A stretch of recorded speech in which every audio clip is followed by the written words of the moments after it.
Yo, it's Trent. Hope everyone's having a good day, good week so far. Happy Tuesday. Hope everyone had a good long weekend.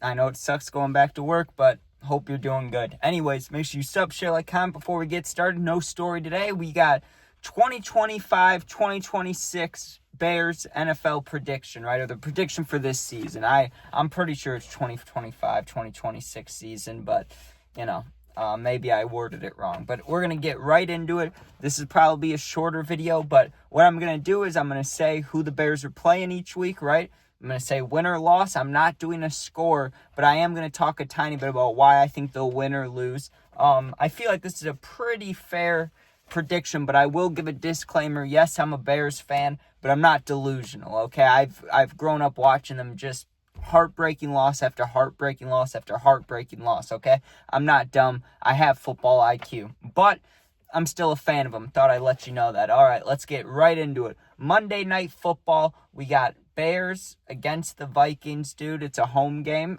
so the Vikings are coming into Soldier Field on Monday night. J.J. McCarthy's debut. I got the Bears winning that one, dude.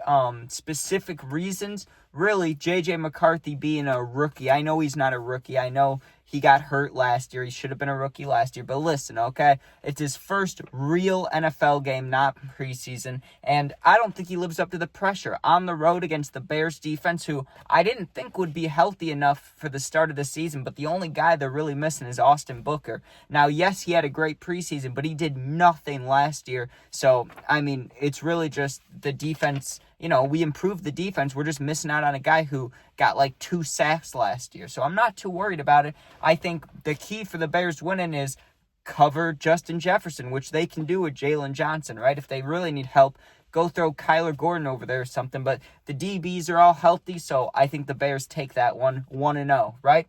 Next, they play the Lions in a away game, right? It's the first Ben Johnson versus Dan Campbell game on the road at Ford Field. Listen, I think the Lions are taking that one, dude. Yes, they don't have their famous play caller, Ben Johnson. He's the Bears coach now. But I think when it comes to, how do you say it? The kid meeting the teacher, that type of scenario, like Dan Campbell taught Ben Johnson, right? He didn't teach him everything he knows, but he taught him a lot of what he's applying as head coach, I'm sure, right? So I think the student loses to the teacher in the first game. Bears lose to the Lions 1-1, right? Next, we have the Bears facing the Cowboys at home. This is a big game for multiple reasons. Not that this is important, but the game's on my birthday, September 21st, right? Hell yeah. The game's at home. Now, the reason this is a huge game, right? First of all, Micah Parsons isn't on the Cowboys defense anymore, so that's amazing, right?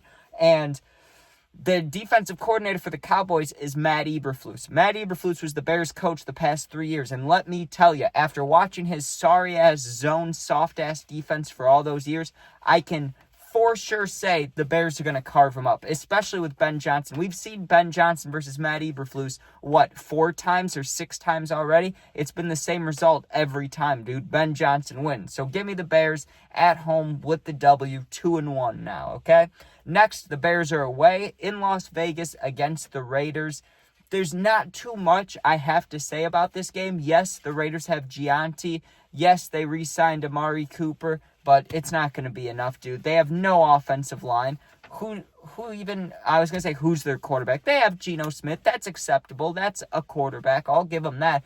But it's not going to be enough, dude. I'm not even saying that the Bears have this great defense, but they have a good enough defense to stop, they're going against a shit offensive line. All they have to do is make sure Gianti doesn't bounce outside and run all over him. As long as they can stop the run against the Raiders, they'll win that game easily, dude. So give me 3-1. Bears win against Raiders on the road. Then we have the bye week, so, there's that, skip the bye week. Coming off of the bye week, we have an away game against the Commanders. Bears at Commanders. We saw this game last year. We all know how it ended with that fucking Hail Mary. I don't want to talk about it. I don't want to think about the Hail Mary, right?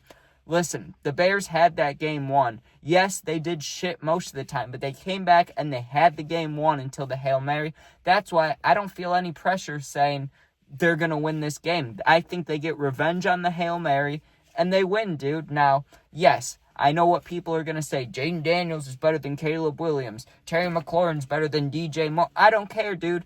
I don't care. The year before Jayden Daniels came, the Bears played the Commanders. That's when DJ Moore had 3 touchdowns and like 245 receiving yards, right? Just listen, okay? That can happen again. Jayden Daniels doesn't play defense, dude. He isn't going to stop that from happening, okay? Now, Jayden Daniels is basically just an upgraded Justin Fields. Argue with the wall, okay? Justin Fields can throw. We saw him throw in college. We know he can throw. Jayden Daniels is just if Fields could be a better passer. He really is, right? The Bears had Fields on their team for plenty of years. They can stop him. They can contain him. Give me the Bears on the road against the Commanders, 4-1, dude. Now, we're going to go a little quicker because I've been taking a while. Next, after that, at 4-1, the Bears, at home, take on the Saints. The Saints are the worst team we play this year. We play the Browns this year, dude, and the Saints are the worst team we play. When you have Spencer Rattler as your starting QB, dude, it doesn't matter who you have on the team. I know the Saints defense is usually always decent to mid to decent. They're usually good, right? They're usually somewhat good.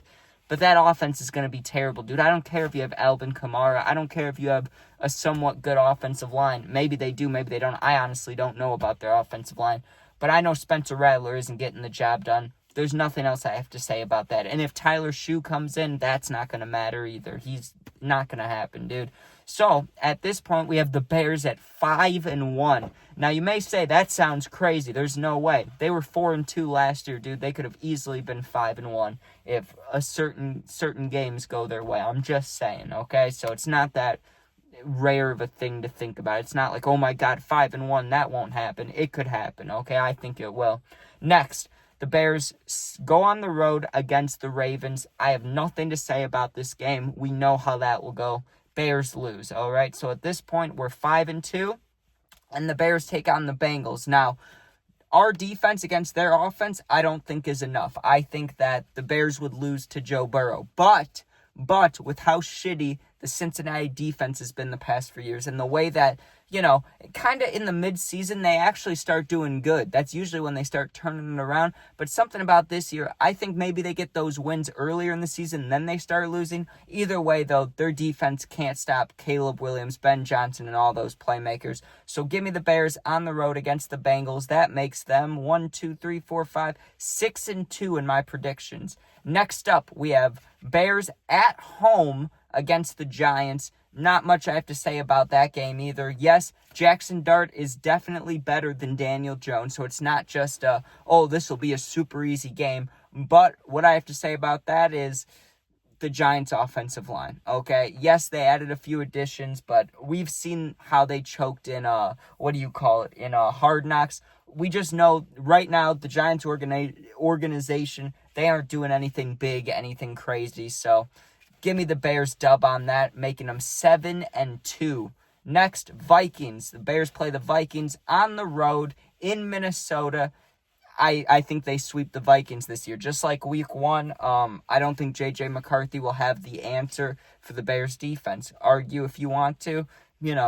Free speech. You can argue that if you want to. But, yeah, I'm taking the Bears over the Vikings, sweeping the Vikings. Therefore, that makes them 8-2. Next, we have Bears against the Steelers at home, right? Rodgers coming to Soldier Field. The Bears are losing that one, dude. I mean, honestly, I think they could beat the Steelers with any other quarterback, but when it's the Bears against Aaron Rodgers, I've seen my whole life how that goes. I'm not going to predict against it now, dude. I've seen how that goes. I don't care how old he is. I don't care if his Achilles is fucked, okay?